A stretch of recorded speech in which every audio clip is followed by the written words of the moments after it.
Hola a todas y todos, bienvenidos a Higienista 10. En este bloque número 33 de preguntas test comentadas, trataremos un tema realmente muy importante, aunque a priori no os lo parezca, y es el de la comunicación con el paciente. Este aspecto en la relación con otras personas en la clínica tiene distintas perspectivas que quizás no os hayáis parado a pensar. Está desde luego el punto de vista del trato al paciente, de cómo hacer que se sienta lo más tranquilo y cómodo posible en una situación que en la mayoría de los casos genera muchísimo estrés. Pero también está la perspectiva de los profesionales. Tanto el odontólogo como el higienista dental deben gestionar durante muchas horas al día el trato con muchas personas muy diferentes entre sí y que demandan y también, por qué no decirlo, ofrecen un trato muy distinto. Somos profesionales de la salud, pero no deja de ser un trabajo de cara al público con todo lo que ello representa. Y no menos importante está el hecho de que las clínicas están muy implicadas en implantar sistemas de calidad en los que se incide en el trato con los pacientes. Las clínicas más pequeñas siguen manteniendo un trato más tradicional con el paciente, digámoslo así, pero en la actualidad las grandes corporaciones sanitarias son las que ofertan un gran número de puestos de trabajo en nuestra profesión. Estos grandes grupos no dejan de ser empresas que se dedican a la salud, eso está claro, pero siguen siendo empresas. Y como tales, siguen los parámetros generales de gestión que se siguen en otros ámbitos laborales. Por tanto, tenéis que tener muy en cuenta que uno de los aspectos sobre los que inciden es la relación que se establece con sus pacientes/clientes. Y los higienistas dentales, como empleados de esa empresa, deben mantener los estándares de calidad que ellos marcan en sus políticas de empresa. Con todo esto, lo que quiero decirte es que desde un punto de vista práctico es, primero, por ética profesional, ante todo debemos tratar a nuestros pacientes con todo el respeto y profesionalidad que se merecen. Segundo, que nuestro trabajo no deja de ser una profesión de cara al público, como muchas otras, en la que vamos a tratar con personas de todo tipo y debemos de saber manejarnos con todas ellas. Y tercero, que actualmente los gestores y administradores de las clínicas dentales inciden en que el trato con los pacientes es un aspecto muy importante de los sistemas de calidad que implantan en la profesión sanitaria y por tanto están muy pendientes de cómo todo el equipo profesional que integra la clínica mantenga estos parámetros de calidad, ya sea el auxiliar administrativo, el auxiliar de clínica, el higienista dental, el odontólogo o el responsable del centro. Vaya rollo que te acabo de largar, pero con ello quiero decirte que aparte de contestar a varias preguntas de exámenes, este tema tiene un componente total y absolutamente práctico porque va a ser tu día a día en la clínica. No te quepa duda de que muchas veces el paciente sale del gabinete más conforme con su tratamiento precisamente por el trato que se le ha dado más que por el tratamiento en sí.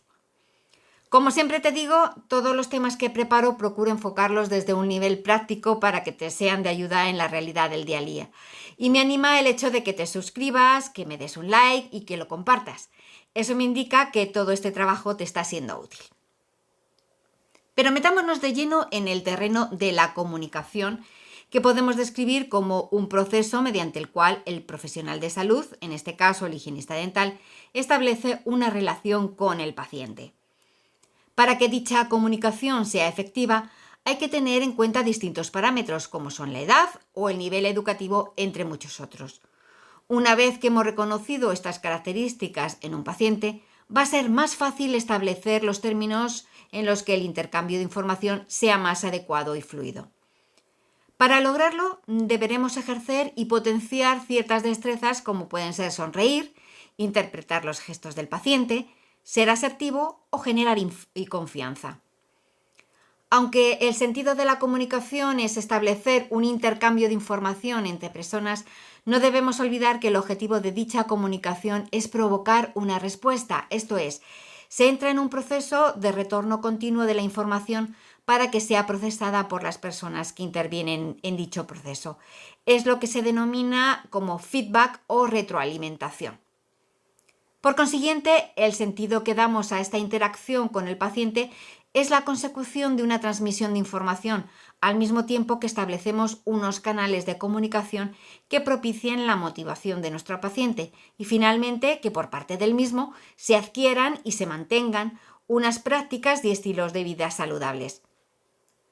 Para cumplir estos objetivos es necesario que, de un lado, el emisor de la información, que somos nosotros como profesionales de la salud, y de otro, el paciente como receptor de dicha información, seamos capaces de establecer una comunicación en la que el mensaje tenga un significado común para ambas partes y de esta manera conseguir que el tratamiento dental se pueda realizar de forma adecuada y con garantía de éxito. Debemos tener en cuenta que el grado de satisfacción del paciente va a depender de la atención que recibe, de la capacidad de escucha y empatía por parte del profesional que le atiende, de la comprensión que el paciente tenga de la información que se le transmite y, por supuesto, de la capacidad que tenga él mismo para expresar sus inquietudes y necesidades de tratamiento. Una parte fundamental y necesaria en este proceso de comunicación, información y retroalimentación es la recogida de datos por parte del profesional. Y sobre esta circunstancia vamos a tratar en este bloque número 33 de preguntas test comentadas. Para que se pueda llevar a cabo el proceso asistencial es necesario recabar una serie de datos del paciente.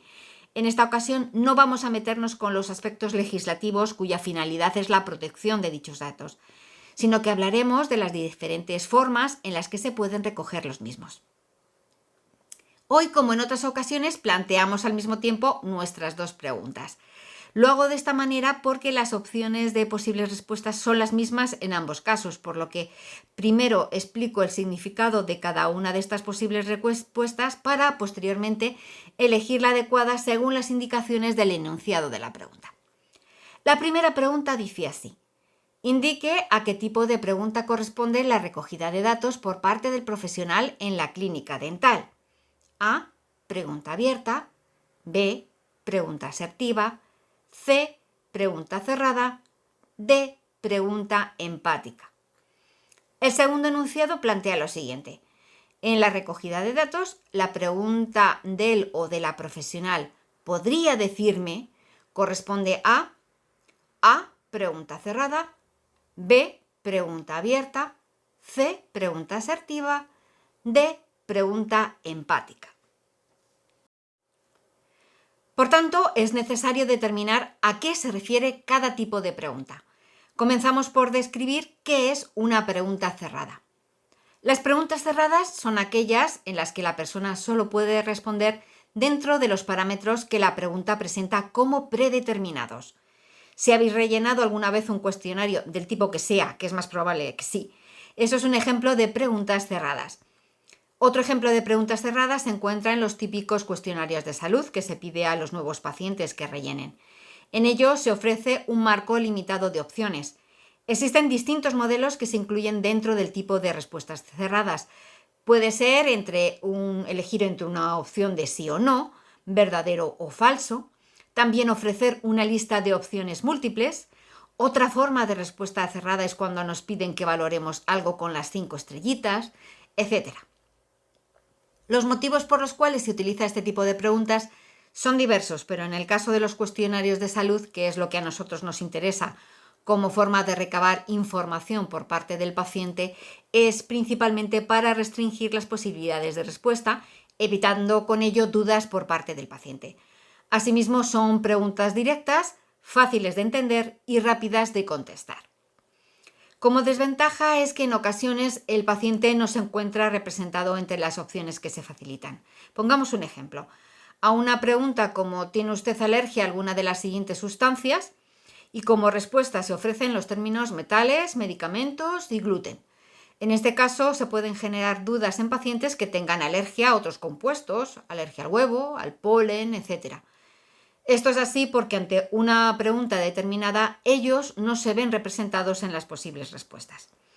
A pesar de esta desventaja, como he dicho antes, son un tipo de preguntas directas, sencillas, fáciles de entender y rápidas de contestar, por lo que son muy útiles para recabar cierto tipo de información, como es el caso de los datos generales de salud. Continuamos con la descripción de preguntas abiertas. Son las que recopilan las opiniones y los comentarios de los pacientes sin presentar una lista preestablecida de respuestas. Con ello se motiva a que utilicen sus propias palabras, obteniéndose una información más detallada sobre algún aspecto en concreto. Con las preguntas abiertas se abre la posibilidad de una retroalimentación o feedback con respecto a la información que se comparte. Un ejemplo de pregunta abierta la encontramos cuando llega un paciente a la consulta con un dolor muy fuerte en una pieza y el odontólogo le dice: ¿qué tipo de dolor siente? Con ello da pie al paciente para que explique de forma más concreta y extendida sobre el dolor que padece, ya que ello va a dar indicaciones al odontólogo para determinar qué tipo de patología puede estar ocurriendo. Pasamos ahora a determinar cuáles son las preguntas asertivas. Con este tipo de preguntas se pretende recabar más información en aquellas circunstancias en las que no estamos de acuerdo, cuando nos están expresando emociones o cuando se plantea una crítica hacia nosotros. Este tipo de situaciones nos vamos a ver en ellas todos en algún momento u otro. Se recomienda utilizar este tipo de preguntas para abrir un espacio de diálogo sin negar, defendernos, contraatacar, juzgar o justificar una situación. Para poner un ejemplo de este tipo de preguntas, planteamos una posible situación que puede darse en la clínica. Tenemos a un paciente al que se le ha explicado el tratamiento que requiere su patología y él comenta que no le parece bien. Ante esta situación, un ejemplo de pregunta asertiva por parte del profesional sería: dada la situación, creo que es la mejor opción de tratamiento para usted. ¿Por qué piensa que no es el adecuado? Finalmente, nos queda hablar sobre las preguntas empáticas. Entendemos por empatía a la habilidad que permite ponernos en lugar del otro, comprendiendo su punto de vista, sus intenciones, sus necesidades y sus sentimientos. En la práctica clínica, los profesionales somos empáticos cuando escuchamos a nuestros pacientes, tanto en lo que se refiere a sus palabras como a sus gestos. Nos consta que hay un porcentaje muy alto de pacientes a los que acudir al dentista les genera mucho estrés y hay que procurar tranquilizarlos para que la experiencia sea lo menos tensa posible. Pero la escucha y la atención empática hacia las personas que se sientan en el sillón dental no queda aquí. También hay que estar atentos a la necesidad que tienen de comunicar sus inquietudes, sus dudas, sus emociones o simplemente preocuparse de su comodidad. Pongamos un ejemplo al respecto. Estamos realizando una tatrectomía a un paciente de edad avanzada y lleva ya un buen rato con la boca abierta. Un ejemplo de pregunta empática sería: ¿necesita que pare un momentito para que le descanse la mandíbula?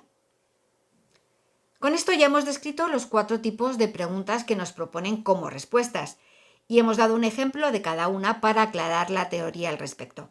Ahora nos toca recuperar las preguntas y responderlas de forma correcta. A la primera pregunta que decía indique a qué tipo de pregunta corresponde la recogida de datos por parte del profesional en la clínica dental, nos proponían A, pregunta abierta, B, pregunta asertiva, C, pregunta cerrada y D, pregunta empática. La respuesta correcta es la C, es decir, pregunta cerrada. Como hemos indicado anteriormente con el ejemplo del cuestionario de salud, que es la forma de recoger datos con la que nos vamos a encontrar en la clínica, se utilizan preguntas para las cuales se ofrece un número limitado de opciones de respuesta. Se pretende con ello que la recogida de información sea rápida, sencilla y clara. Recuperamos la segunda pregunta, cuyo enunciado dice: en la recogida de datos, la pregunta del o de la profesional podría decirme, corresponde a A, pregunta cerrada, B, pregunta abierta, C, pregunta asertiva, D, pregunta empática. La respuesta correcta a esta pregunta es la A, es decir, pregunta cerrada. En este caso entiendo que el enunciado puede confundirnos y hacernos dudar, por lo que os da una pista. Lo que realmente os va a dar una pista es cuando dice en la recogida de datos. Ya hemos indicado que la forma en la que se recogen los datos es normalmente mediante preguntas cerradas, ya sea con posibilidad de respuesta sí o no, permitiendo elegir entre un número concreto de opciones, o bien con otros formatos que pautan las posibles respuestas del paciente. El hecho de iniciar una pregunta con ¿podría decirme?" se considera como pregunta cerrada porque no permitimos al paciente que desarrolle un amplio abanico de comentarios. Pongamos un ejemplo que siempre se entiende todo mejor. El odontólogo puede preguntar al paciente: ¿podría decirme si le duele cuando le toco el diente? Como podéis ver, se limita al paciente a que responda básicamente sí o no. O también podría decirme cuándo se hizo la última higiene, a lo que el paciente contesta un dato concreto: hace un año, más de un año, no me acuerdo.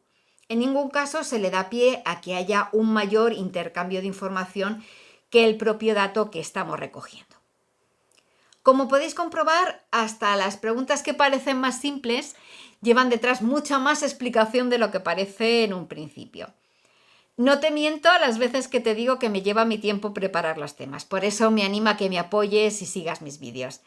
Y de ahí que soy tan pesada diciéndote que te suscribas, que me des un like y que compartas mis vídeos. De antemano te doy las gracias porque me consta que lo aprecias. No te pierdas ninguna publicación y no me faltes.